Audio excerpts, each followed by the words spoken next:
అందరికీ నమస్కారం అండి. ఈరోజు మనము ధనుసు రాశి వారి యొక్క జాతక ఫలితాలను తెలుసుకోబోతున్నాము. ధనుసు రాశి వారికి జూలై 30 అనగా గురువారం నాడు వీరి యొక్క జాతక ఫలితాలను తెలుసుకోబోతున్నాం. అయితే ధనుసు రాశి వారు ఎవరైతే ఇప్పుడే కొత్తగా మన ఛానల్ చూస్తున్నారో దయచేసి ఛానల్ సబ్స్క్రైబ్ చేసుకొని వీడియోకి లైక్ చేసి సపోర్ట్ చేయడం మాత్రం మర్చిపోకండి. మరి వీడియోని ఎక్కడ కూడా స్కిప్ చేయకుండా చివరి వరకు చూసినట్లయితే మీకైతే పూర్తిగా అర్థమవుతుంది. రేపటి రోజున మీ యొక్క రాశి ఫలితాల ప్రకారం మీకు ఏ విధంగా ఉండబోతుందో తప్పకుండా తెలుసుకుందాము.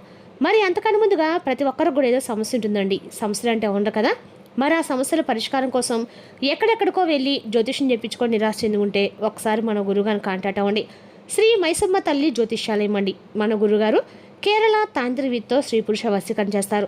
ప్రత్యేకమైన హోమాలు చేసి భార్యాభర్తల సమస్యలు, కుటుంబ సమస్యలు, ఆరోగ్య సమస్యలు, ఆర్థిక, విద్య, ఉద్యోగం, వ్యాపారం ఎటువంటి సమస్యలకైనా 100% పరిష్కారం చూపిస్తారు. మన గురువు గారు గుప్త నిధులకి ఎలాంటి సందేహాలు ఉన్నా కూడా పూజల ద్వారా పరిష్కార మార్గం చూపిస్తారండి. మీరు మన గురువుగారిని సంప్రదించిన ఫోన్ నెంబర్ 6300487602. చాలా నమ్మకమైన గురువుగారు. సమస్య మీది పరిష్కారం మాత్రం ఖచ్చితంగా మన గురువుగారి దగ్గర అయితే కలదండి. ఒక్కసారి నమ్మకంతో ప్రయత్నించండి. ఇక ఇప్పుడు ధనుసు రాశి యొక్క నక్షత్రాలు రేపటి రోజున మూల, పూర్వాషాఢ, ఉత్తరాషాఢ, ఒకటో పాద జన్మ నక్షత్రం వారికి శుభప్రదమైన రోజు. కొత్త అవకాశాలు మీ ముందుకు వచ్చే సూచనలు కూడా ఉన్నాయి. ధైర్యంగా తీసుకునే నిర్ణయాలు అనుకూల ఫలితాలను ఇవ్వగలవు. ఇక రేపు రోజున గ్రహబల ప్రకారము గురుబలము అత్యంత బలంగా ఉండి ఉద్యోగం, విద్య, ఆర్థిక విషయాల్లో విజయాన్ని అందిస్తాయి. సూర్యబలము గౌరవము, నాయకత్వ లక్షణాలను పెంచుతుంది. చంద్రబలము మానసిక ప్రశాంతను, కుటుంబ సౌఖ్యాన్ని పెంచుతుంది. ఇక బుధబలము ప్రయాణాలు, వ్యాపార చర్చలకి అనుకూలంగా ఉంటుంది. ఇక పరిహారాల పరంగా ఉదయము దక్షిణామూర్తి లేదా మహావిష్ణువుని పూజించండి. ఓం బ్రూం బృహస్పతి అనే మంత్రము 108 సార్లు జపించండి. పసుపు రంగు పళ్ళు లేదా శనగపప్పు దానం చేయండి. ఇక రేపు రోజున శ్రీ మహావిష్ణువు మరియు దక్షిణామూర్తి అంటే గురువారం ఆరాధన అత్యంత శుభప్రదము. వారి అనుగ్రహంతో జ్ఞానము, ఆర్థికాభివృద్ధి, కార్యసిద్ధి కలుగుతాయి. ఇక రేపు రోజున ఈ యొక్క ధనుసు రాశి వారి యొక్క అదృష్ట సంఖ్య 3. అదృష్ట రంగు పసుపు, బంగారు రంగు. శుభ సమయము ఉదయం 8 గంటల నుండి 10 గంటల వరకు, సాయంత్రం 4:30 నుండి 6 వరకు. ఇక రేపటి రోజున ధనుసు రాశి వారు ఆత్మవిశ్వాసంతో ముందుకు సాగండి. ఇక రేపటి రోజున కొత్త వ్యక్తుల పరిచయం అయితే మీ జీవితంలో రేపటి జరగబోతుందండి. ఈ కొత్త వ్యక్తుల పరిచయము మీ జీవితంలో అనేక రకాల మార్పులు కూడా నాంది పలకబోతుంది. రేపటి రోజున ఈ వ్యక్తి పరిచయం వల్ల మీ జీవితంలో అనేక రకాల మార్పులు అయితే సంభవించబోతున్నాయండి.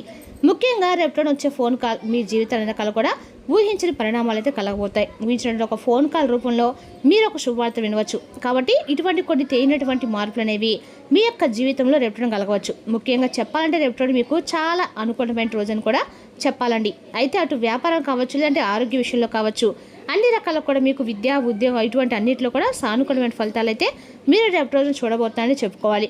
మరి ఇంతకీ మీ జీవితంలో రేపటి రోజున మీరు ఎటువంటి అంటే ఊహించినటువంటి మార్పుల్ని ఏ విధంగా పొందబోతున్నారు, ఏ దేవతారాధన చేసుకుంటే మీకు మరింత ఎక్కువగా సుఫలితాలు కలుగుతాయి అనేటువంటి పూర్తి వివరాలను కూడా వివరంగా తెలుసుకుందామండి. కాబట్టి వీడియోని ఎక్కడ కూడా స్కిప్ చేయకుండా చివరి చూడడానికి ప్రయత్నించండి.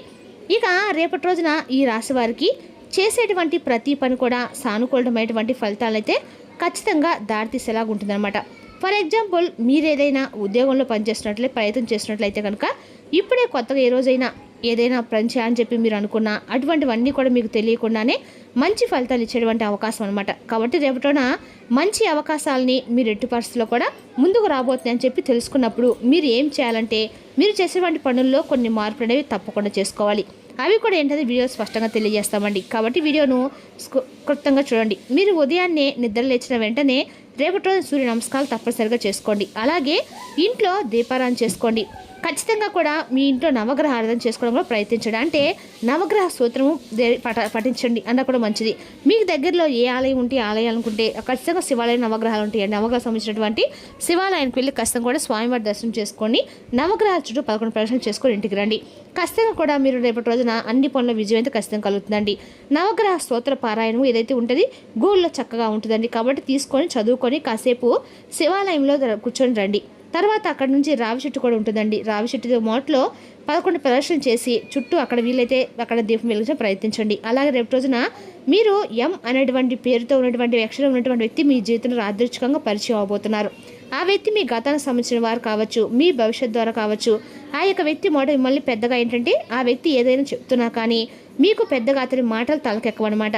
అయితే ఆ తర్వాత అతను చెప్పేదే కరెక్ట్ అనే తీరులోకి అయితే మీరు వస్తారన్నమాట. ఆ వ్యక్తి మీకు ఏదైతే సలహా ఇవ్వటం కానీ మీ తప్పు చూపడం కానీ కేవలం ఒక విషయం చెప్తాడండి. మీరు ఇప్పటి వరకు చూపిస్తున్నటువంటి దారి తప్పని ఆ వ్యక్తి వల్ల మీరు నిజం అనేది మీరు తెలుసుకోగలుగుతారు అనమాట. కొంతమందికి ఆ వ్యక్తి వల్ల ఒక అబద్ధం అనేది కూలిపోతుంది. అంటే జీవితంలో ఆ వ్యక్తికి మాకు ఇంకా ఎటువంటి సంబంధం లేదు, వాళ్ళు చేసేటువంటి కొన్ని పనుల వలన మన మనసు అనేది విరిగిపోతూ ఉంటుంది. అలాంటి సమయంలో ఏంటంటే మనకు తెలియనటువంటి విషయాన్ని బయట పెట్టడానికి మీరు రేపటి రోజున మాత్రం మరొక వ్యక్తి ఏంటంటే మీరు ఎవరు ఉంటారండి, భగవంతుడే ఉంటాడు. కాబట్టి భగవంతుడు ఏదైనా సరే ఒక వ్యక్తి రూపంలో వచ్చేసి మనం చెప్తుంది తప్పనో, లేదంటే మనకి ఏదైనా మంచి దారి చూపించడానికి తప్పుని చెప్పడానికో ఏదో ఒక రూపంలో మన ముందుకైతే రావటము తప్పదనమాట. అంటే ఎలాంటి వారు ముందుకు వస్తుందంటే అది కూడా ఒక మంచి మనసుతో ఉన్నవారు, అలాగే భగవంతుని ఎప్పుడు కూడా ఆరాధిస్తూ ఉండేవారు, అలాగే నిజాయితీతో ధర్మబద్ధంగా బ్రతికే వారికి మాత్రమే భగవంతుడు ఏదో ఒక రూపంలో సహాయం చేస్తూ ఉంటాడండి. అతనికి అందరూ కూడా ఆయన అన్ని రకాలకు కూడా మీకు ఆయన బిడ్డలు అనమాట. అయితే ఎటువంటి భయం లేకుండా భగవంతుడు అనేవాడు ఎప్పుడు కూడా మానవుల్ని రక్షిస్తూనే ఉంటారండి. కానీ ఏంటంటే ఇంకొంచెం నీతి నిజాయితీగా మంచి మనసుతో ఉన్న వాళ్ళకి ఏంటంటే అడుగడుగును కూడా రక్షిస్తూ ఉంటాడనమాట. ఇప్పుడే పాయింట్లోకి వస్తే మీరు అటువంటి ధోరణిలో ఉంటారండి. అంటే నీతి నిజాయితీకి మారుపేరు ఈ రాశివారని చెప్పుకోవాలి. కాబట్టి అలాగే చిన్నప్పటి నుండి కూడా మీరు ఏంటంటే కుటుంబం యొక్క కష్టాలు బరువు బాధ్యతలు మీరు ఎక్కడా కూడా వదిలిపెట్టకుండా, కొంతమంది ఏంటంటే కుటుంబం బాధ్యతలు చూసి భయపడి పారిపోయే వాళ్ళు ఉంటారండి. లేదంటే కొంతమంది అసమర్థతో వాటి నుండి దూరంగా వదిలించుకోని చెప్పి ఏదో ఒకటి కుటుంబం లేనిపోని చిచ్చులు వారికై వారే పెడుతూ ఉంటారు. అయితే మీరు ఎక్కడా కూడా చిన్నప్పటి నుండి కూడా కుటుంబ బరువు బాధ్యతల్ని చక్కగా నిర్వర్తిస్తూ వచ్చారు. మీ చుట్టూ ఉన్నవారికి కూడా మంచి చెడు గురించి నేర్పించినటువంటి ప్రయత్నం చేశారు.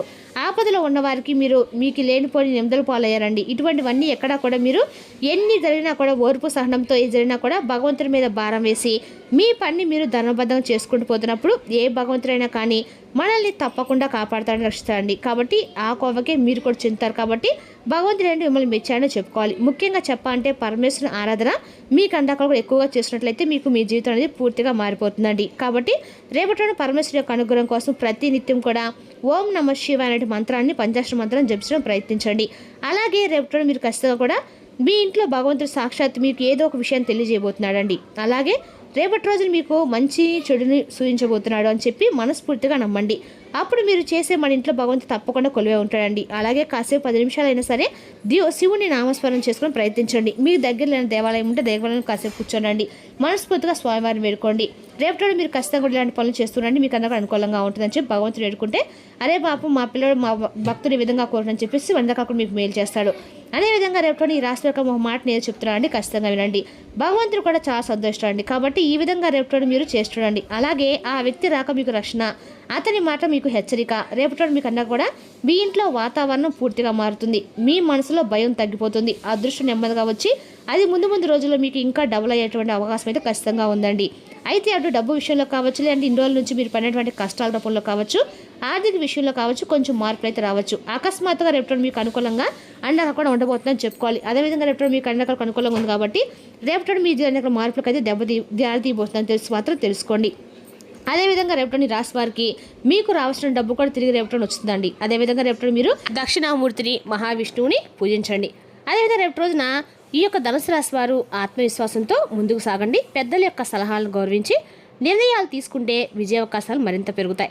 భగవంతుని అనుగ్రహంతో రేపటి మీకు శుభప్రదంగా గడిచే అవకాశం అయితే ఉందండి. ఇక విద్య, ఉద్యోగం, వ్యాపారం, రాజకీయ రంగాలు కూడా చాలా అనుకూలమైన రోజు. కానీ ప్రయాణాల్లో కొంచెం జాగ్రత్త అవసరం మాత్రం చాలా అవసరము. మరి తెలుస్తుందా కండి ధనుసు రాశి వారి యొక్క జాతక ఫలితాలు. తిరిగి రేపు మరో వీడితో మళ్ళీ కలుసుకుందాం. Thank you for watching.